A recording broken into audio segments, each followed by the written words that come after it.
we're focusing on one-shot snipers, and there's actually 4 to choose from. And hopefully as the seasons progress, we'll get some modifications to this, especially when there's a bunch of bolt actions that you would think could one-shot or should one-shot, but definitely do not. One little disclaimer about the firing range is it should not be used as a way to test damage values. We have the dummy set to 3 plates. We know that the dummies currently sit at 100 health. They don't match the 150 of MWIII or the Battle Royale. And this should be a one-shot sniper. But it's not, it just breaks armor. It's using multiplayer values, so they don't even relate to Warzone. So something to keep in mind, if you're gonna do any testing, it has to be in a real match, and whether it's Plunder or Battle Royale. So to save you the time on testing, I've already done that. You can see the side-by-side comparison of a player at full health while I'm shooting the gun and getting a headshot and getting the instant down in Plunder. This is Mr. Fishy McFish, which I'll go and link near the top of the description for helping me out, but he does post primarily Easter egg and zombies content if that's something you're into. So you can kind of see here the cycling of the different guns. You can see all 4 of these will one-shot headshot. And although that is probably the most important stat when you're looking for a sniper rifle, it's not the only important stat. You have other stats like aim down sight speed, which you can see here, kind of how they aim down sight. For the most part, you're going to have the MCPR, the Victus that have the fastest aim down sight out of this bunch, the Cat being the slowest, and then the FJX somewhere in the middle. And this will really determine the play style of the weapon.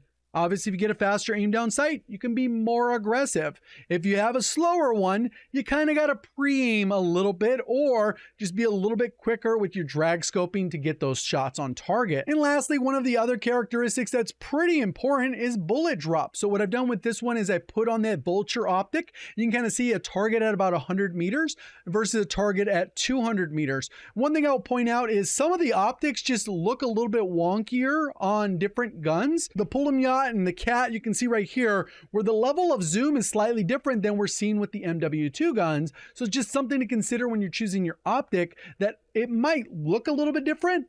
And that could also impact how you snipe. But you can see that the bullet drop for the 3 of the MW2 guns is pretty significant. Their bullet velocities are all hovering right around 500, which isn't all that crazy. And then we got the Cat, which is a little bit over 1,000. So I thought I'd put together this little cheat sheet for you, kind of have an idea of what's going to work with what, and then we can give you some loadouts if you kind of want to try these out for more aggressive snipers. This little chart includes the information that I just talked about, but you can see that under 100 meters, I think the MCPR and the Victus are great options because there's not a ton of bullet drop and you're able to aim down sight a little bit faster than you're going to be with the Cat, right around 500, 550 milliseconds, and that's pretty fast.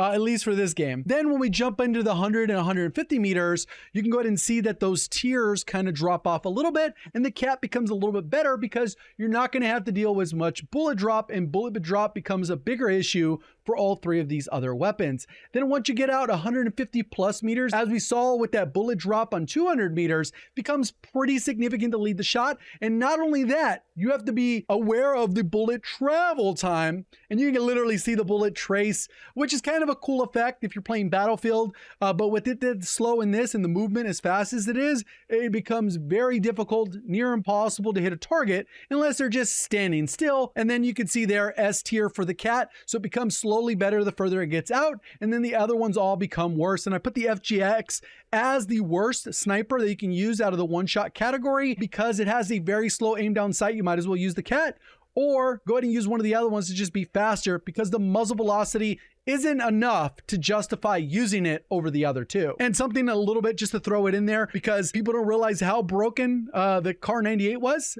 Here's a little bit of example of the ADS speed as well as the muzzle velocity or bullet velocity, how you want to say that. So it was pretty much S tier everywhere and completely broken. And on top of that, none of these get aim assist in the rotational by strafing. Kar 98K did. So with that, we'll briefly go into the loadouts. You can see the MCPR, pretty straightforward build here, not covering up any of the attachments. This is pretty much how you build it out. You can put on a muzzle to make this thing get a little bit better bullet velocity and get a suppressor, but it's just going to be slower. You have to run the explosive mags though for all the MW2 guns, and that drastically hurts the muzzle velocity.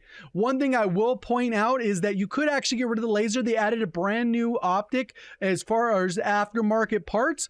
And these are pretty interesting because if you go right here, you can get the Endless Cast 14, which is 2.5x magnification, and it comes with a built-in laser, which will speed up your aim down sight speed by about 9%. Is this not going to have glint? So it can kind of be broken if you're using this one and you're worrying about aiming down sight. You can get a little bit faster, and the target, as you can see, it's a 2.5x, and it'll make it look a little bit smaller there. Or you can go with the brand new one that was just added this week, which is the KR Endless LSJ3. And then this one will give you a little bit of a glint. And that one also is going to help speed up the aim down sight so you can actually get it a little bit faster. And this is better definitely for the aggressive snipers because you're just able to aim down sight, target acquisition, and get into the gunfight. I wish I was a good sniper, but it is what it is. Victus follows kind of the same formula, and you can actually do the same thing that we were just talking about where you can remove the laser, put on one of the optics. You could put on another attachment if you just want. But again, like I said, you can go ahead and swap that out and you have the option of both of those optics that have the laser built in, so it's kind of a 2-for-1 with this. The cat probably doesn't really work as well as that because the ADS difference isn't going to be as huge. You can kind of see the attachments there. The only one I'm blocking here is the ephemeral quick bolt. This one's going to help speed up the fire rate. So you're just going to put on whatever the one that's fastest, which in this case it's the ephemeral quick bolt. And last and certainly least is the FJX, which you can kind of see there. Again, FJX Blast is the only one being covered there. Again, you can go ahead and put on an optic, which will speed it up. And this is kind of how this one works. Again, this is the fastest one, which is going to speed it up slightly. Hopefully that helps you out. Appreciate all the support. Thank you for watching as always. Have a great day.